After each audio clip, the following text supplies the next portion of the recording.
There was a morning I'll never forget. I was sitting in my car, parked outside my Job and Average office in an average building, in the middle of nowhere, America. My hands were on the steering wheel, gripping so tightly they started to ache. The engine was off. I wasn't late. I just didn't want to go inside. That day felt like every other day in my life at the time, empty, quiet, and heavy. I had a decent job. Paychecks came on time. I had a roof over my head, food in the fridge. But inside, I felt hollow. I was existing, not living. No passion, no fire, just autopilot. What hurt the most was that I knew I was capable of more. That's what made the whole thing unbearable. I knew deep down I was wasting my own life, and that realization crushed me. I'd always been someone who played it safe, never took real risks. I stayed comfortable. I avoided failure by never trying hard enough. If something required discomfort or sacrifice, I found a way around it. I told myself, I'm doing fine, but I wasn't. My health had tanked. I was 40 pounds overweight, constantly tired, eating fast food like it was a food group. I'd promised myself I'd change on Monday, next month, next year. It never came. And mentally, I was in a fog. I'd get up, scroll through my phone, drive to work, sit in front of a screen for 8 hours, drive home, eat garbage, scroll again, go to bed. Repeat. The scariest part was that it all felt normal. Like life was supposed to be this dull. Like this was just adulthood. Something inside me knew that was a lie. But what was the truth? I didn't know. I just knew I couldn't keep living like this. Something had to give. One night, while mindlessly watching YouTube, I stumbled across an interview. This guy, David Goggins, was talking. I'd never seen anyone like him. He didn't sugarcoat anything. He was raw, intense, brutally honest. He talked about pain, suffering, discipline, and how we run from all of it and stay weak because of it. At first, I laughed. This guy was too extreme. Too much. But something in me stayed. I didn't click away. The next day, I ordered Can't Hurt Me. I didn't expect much. I'd bought books before. I usually read the first 20 pages, then forgot about them. But this one felt different. It didn't try to make me feel good, it made me face myself. Page after page, I felt exposed, called out, challenged. I didn't relate to everything Goggins had been through. His story is extraordinary, but I related to what he refused to tolerate anymore. Excuses, self-pity, mediocrity. That's exactly what I'd let define my life. That book hit me like a brick wall, then handed me a sledgehammer to break out of the one I'd built around myself. I realized something important. I didn't need motivation. I needed to get uncomfortable. I needed to do hard things, even if I was bad at them. Especially if I was bad at them. That was the beginning of a change I didn't see coming. I'm not going to pretend everything flipped overnight. This isn't one of those stories. But that day in the car, it wasn't my lowest moment, it was the first honest one. It was the first time I admitted to myself, you are the problem, but that also means you are the solution. And that's where my journey really began. One of the first ideas that hit me hard from Can't Hurt Me was this concept of callousing the mind. David Goggins doesn't use flowery language. He says it straight. Just like you build thick skin on your hands through hard labor, you can build mental toughness the same way through pain, repetition, and deliberate discomfort. And man, that woke me up. Because up until that point, I had avoided discomfort like it was a disease. If something was hard, I bailed. If it required sweat, effort, failure, I had an excuse lined up before it even started. But the idea of callousing my mind, it made sense to me. It sounded ugly but real, and I needed real. So I made a decision. I was going to lean into discomfort and purpose every single day. Not in huge dramatic ways, but in small daily hits that felt like they mattered. It started with cold showers. That sounds stupid at first, right? Like, what difference does water temperature make? But when you're standing in front of that freezing water, every cell in your body says, nope, not today. And for the first time I said, yes, today. It was 5 minutes of hell. But afterward, I felt like I'd won a battle. Not with the water, but with myself. Then came the workouts. I didn't have a gym membership, and I wasn't in shape at all. So I started running around my block. One block. I felt like my lungs were on fire. People jogged past me with ease. I wanted to quit, but I remembered the book. This is how you build the mental callous in the quitting moment. So I pushed for one more block. I did the same thing with food. No more fast food for lunch. I packed a simple meal, nothing fancy. Just clean, healthy. The cravings hit hard at first. The drive-through signs called my name. But I ignored them. Every time I resisted, it was like laying down one more callus over the weak spot in my brain. And here's the thing. No one noticed at first. This wasn't Instagrammable. I wasn't losing 30 pounds overnight. But inside, something powerful was happening. I was becoming someone I respected. I started waking up earlier sometimes, just 15 minutes earlier than usual. I'd sit with my journal and write down one hard thing I would do that day. Just one. It became a ritual. And after I did that hard thing, I'd write down how it felt to beat the resistance. Some days it was running in the rain. Other days it was making a tough phone call I'd been avoiding. The point was, I was showing up for myself. After about a month of doing this, I realized something wild. My inner voice had changed. The same voice that used to whisper, "You're not good enough," had started to say, "Let's go. You've done harder than this." It didn't happen because I read a book and got inspired. It happened because I turned pain into practice. I stopped running from the suck and leaned into it. And the ripple effects were real. My body started to change. I lost weight not because I followed a perfect diet, but because I stuck with hard habits. I had more energy. My mood improved. I wasn't snapping at people for no reason anymore. At work, I took initiative. I stopped hiding behind, "I'm too tired," or "That's not my job." I volunteered for projects. I cleaned up my inbox. I showed up with more presence and less drag. And the craziest part? My relationships got better too. When you stop making excuses for yourself, you stop tolerating them from others. I became more honest with myself and with people I loved. It wasn't always comfortable, but it was real, and people respected it even if they didn't say it out loud. I used to think mental strength was something you were born with, or something you got after a tragedy. But that's not true. It's something you earn through repetition, through choosing discomfort over escape. One cold shower at a time, one hard run at a time, one decision at a time. That's what callousing the mind meant for Minot, becoming cold or numb, but becoming resilient, becoming a person who doesn't back down from hard things just because they're hard. And let me tell you, there's something deeply liberating about that.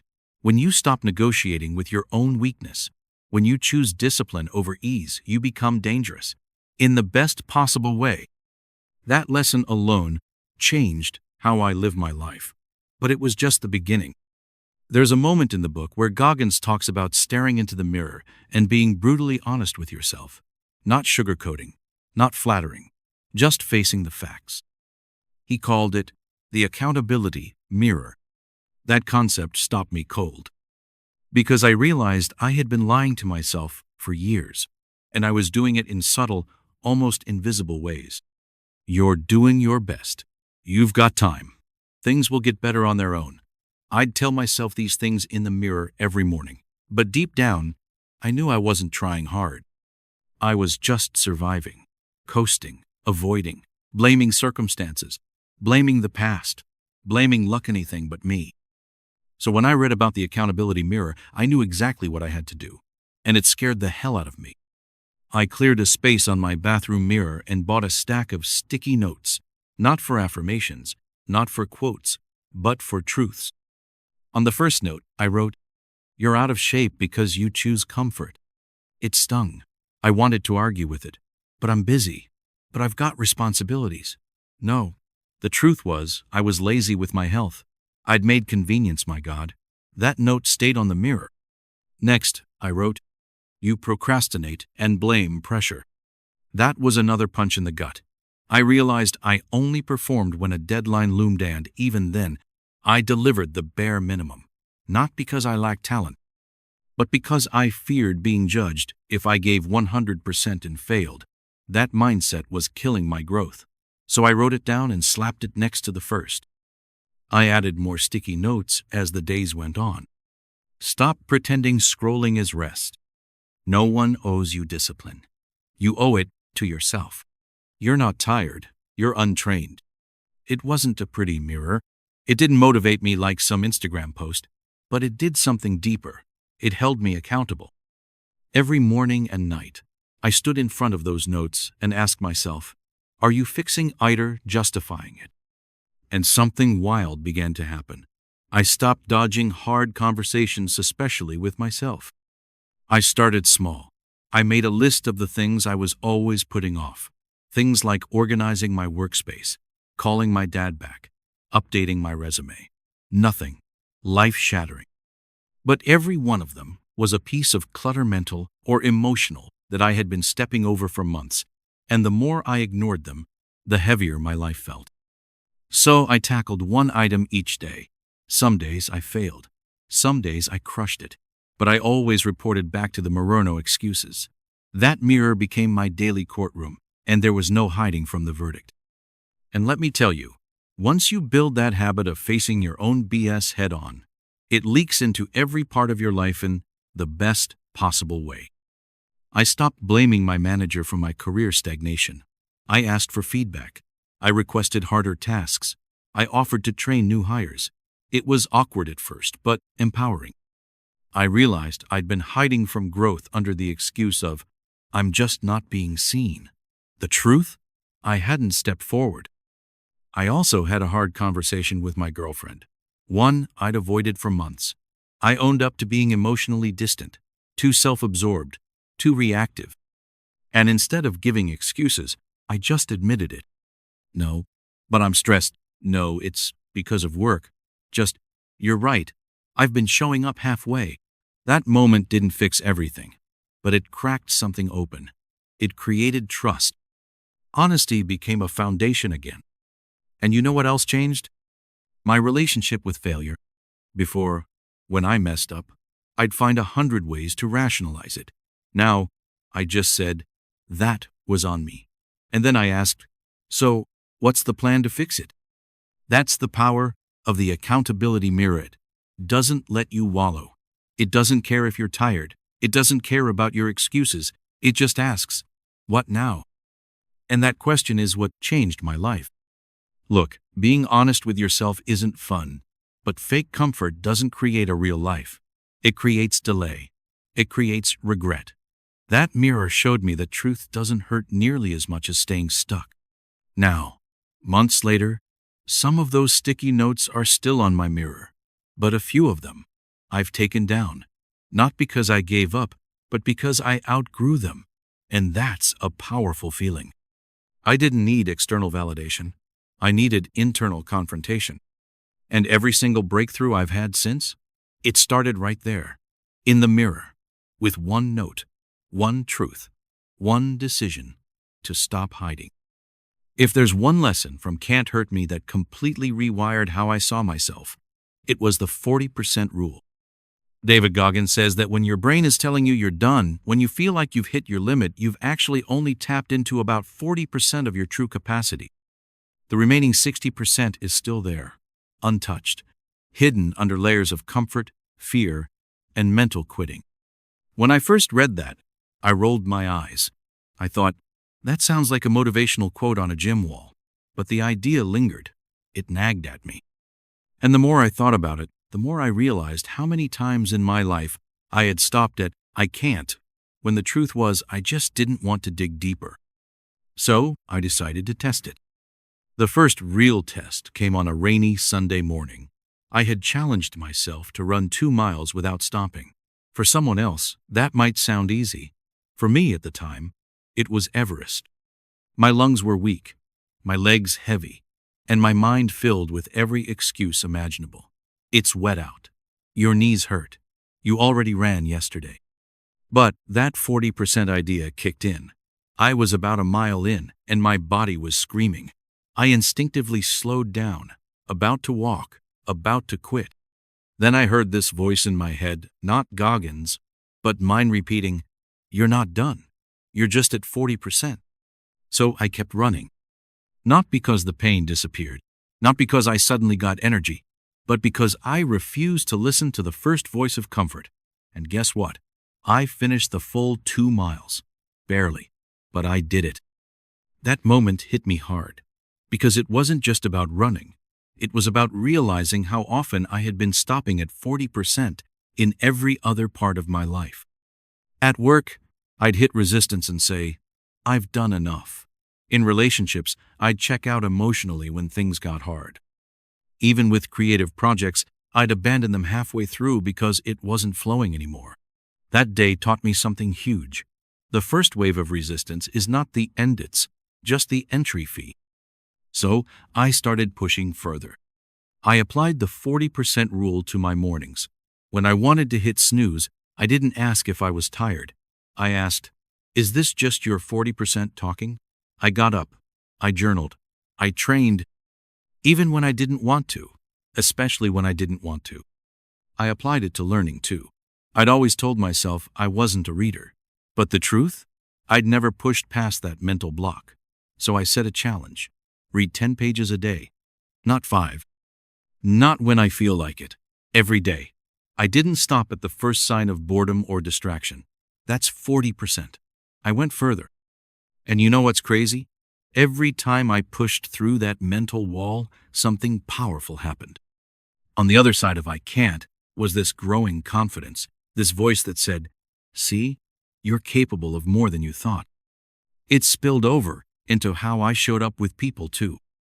There was a conversation I needed to have with my younger brother. We hadn't been close. Years of misunderstanding had built a wall between us. Every time I thought about reaching out, I'd stop at that old voice. "It's too awkward. What if it doesn't go well?" But I realized that was just my 40% barrier. The real version of me would lean into the discomfort and push through. So I called him. We talked. We argued a little, but we kept talking. That conversation didn't fix everything overnight, but it reopened a door that had been shut for years. And I only walked through it because I decided not to stop at the first sign of friction. The 40% rule has become a filter for my life. When something feels hard, when my mind says stop, I ask, "Is this truly your limiter, just where you usually stop?" More often than not, it's the latter. And here's the truth. Greatness doesn't live in the comfort zone. It lives in the 40 honest percent. In the second wind, in the extra mile, in the awkward conversation, in the moment after "I'm done." I used to think people who were successful just had more talent or motivation. Now I know they just kept going. Not endlessly, not recklessly, but consistently, intentionally. Past the place where most people quit. That's the 40% rule. And once you understand it not just intellectually, but physically, emotionally, spiritually, it becomes a lens that changes everything.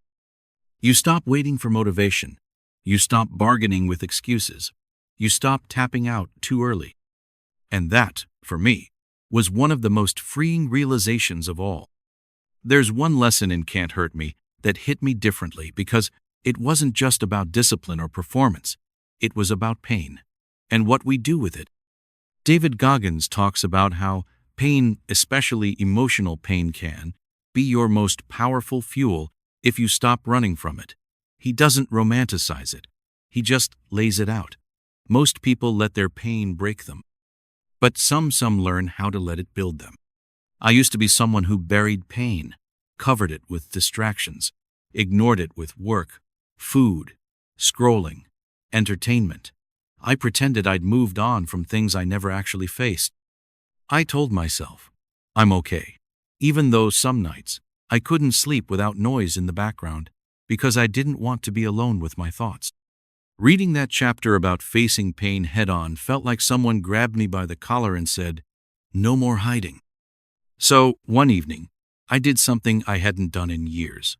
I sat down, no music, no TV, no phone, and I wrote out every single painful moment I could remember.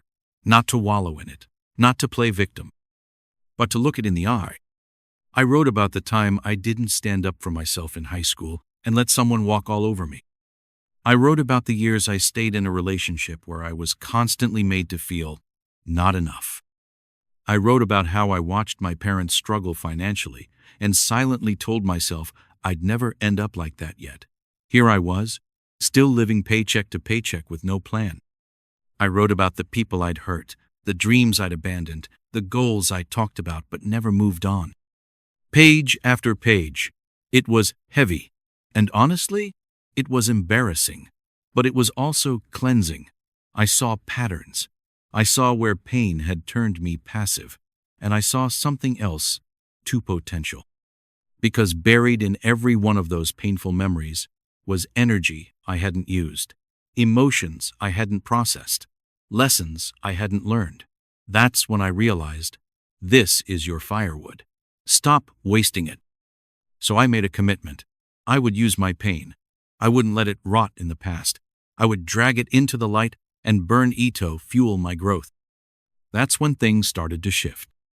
I began to treat my workouts like therapy.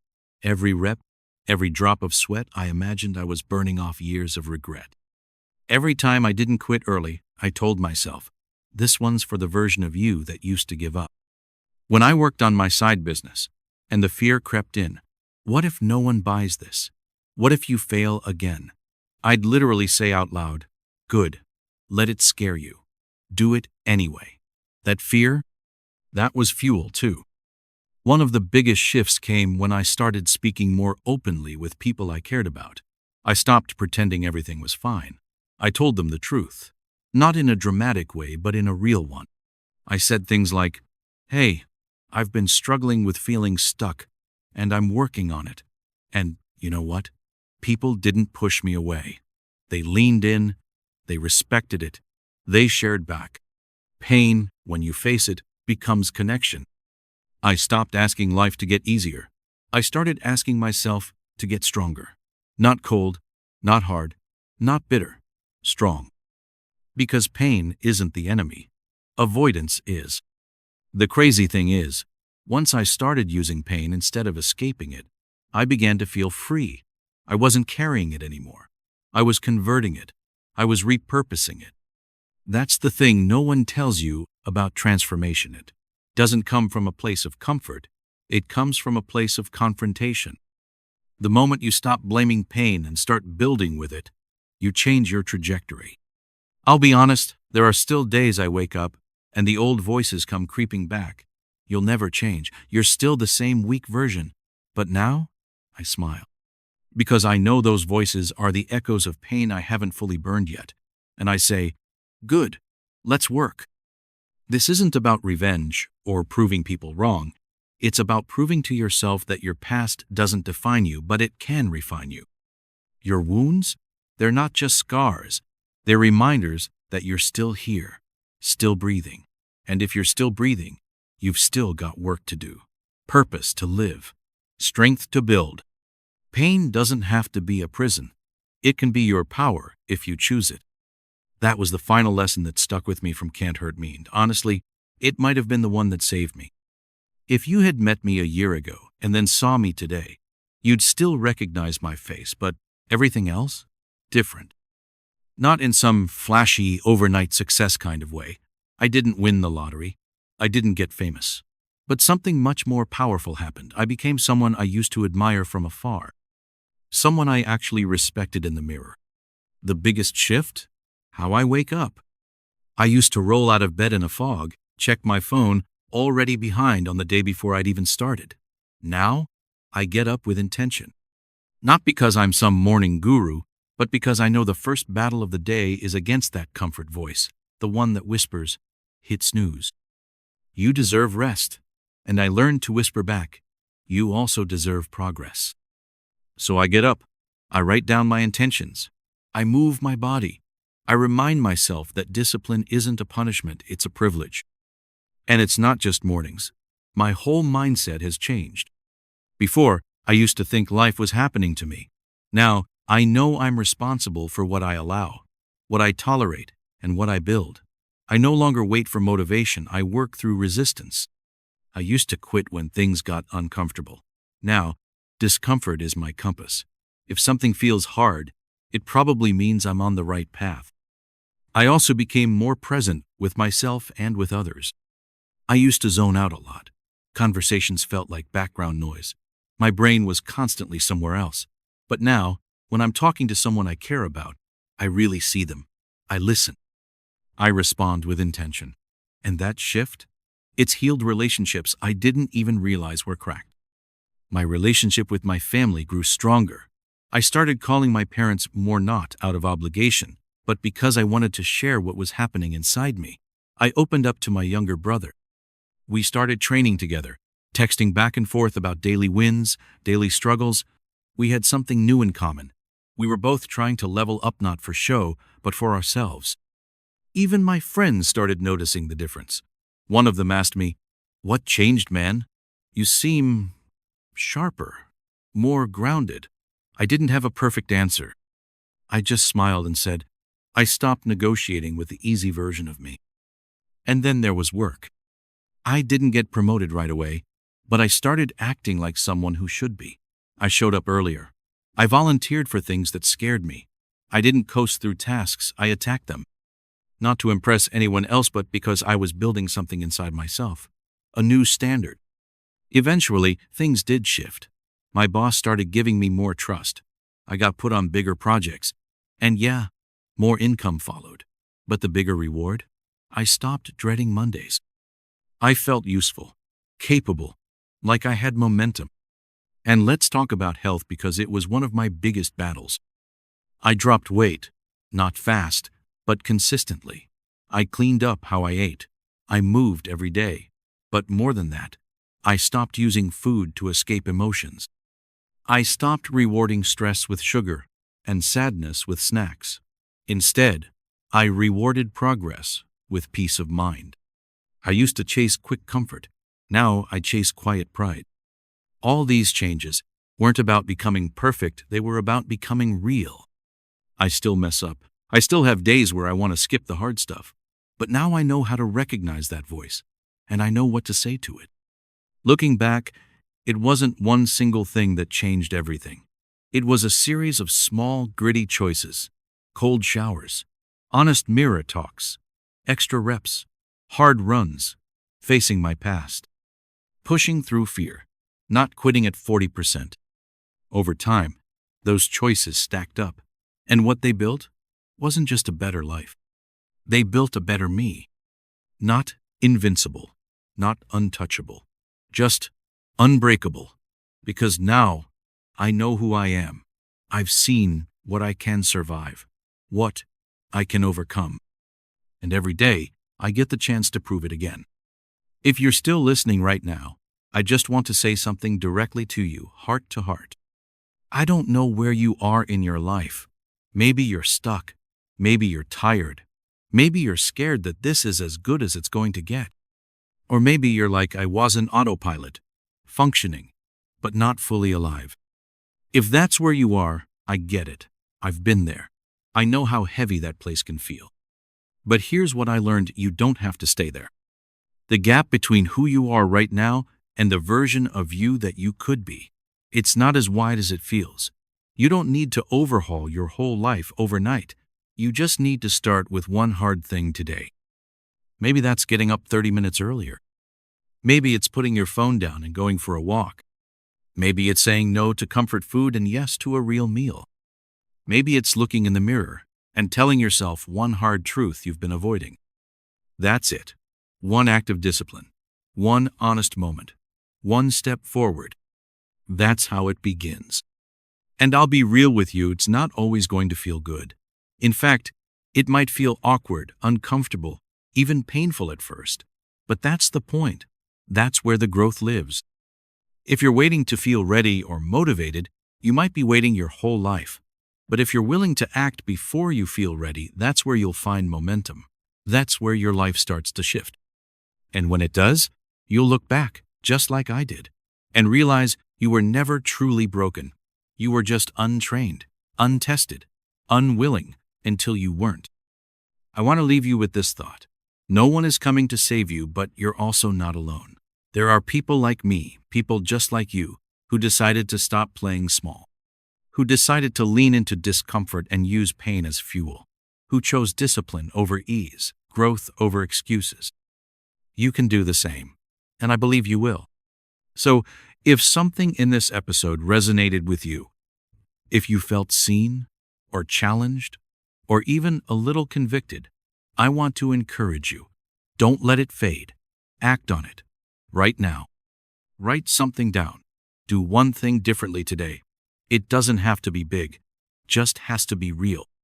And hey, if this spoke to you, I'd love to hear about it. Leave a comment, send a message, or share this with someone you care about. You never know who else might need to hear it today. If you haven't already, hit that follow button. This isn't a one-time thing. It's a journey, and I'd be honored to walk with you through it. This was my story of how Can't Hurt Me changed my life. Not because the book is magic, but because it pushed me to take responsibility for my own transformation. And if you're willing, it could do the same for you. Thanks for listening. Keep going. You're stronger than you think.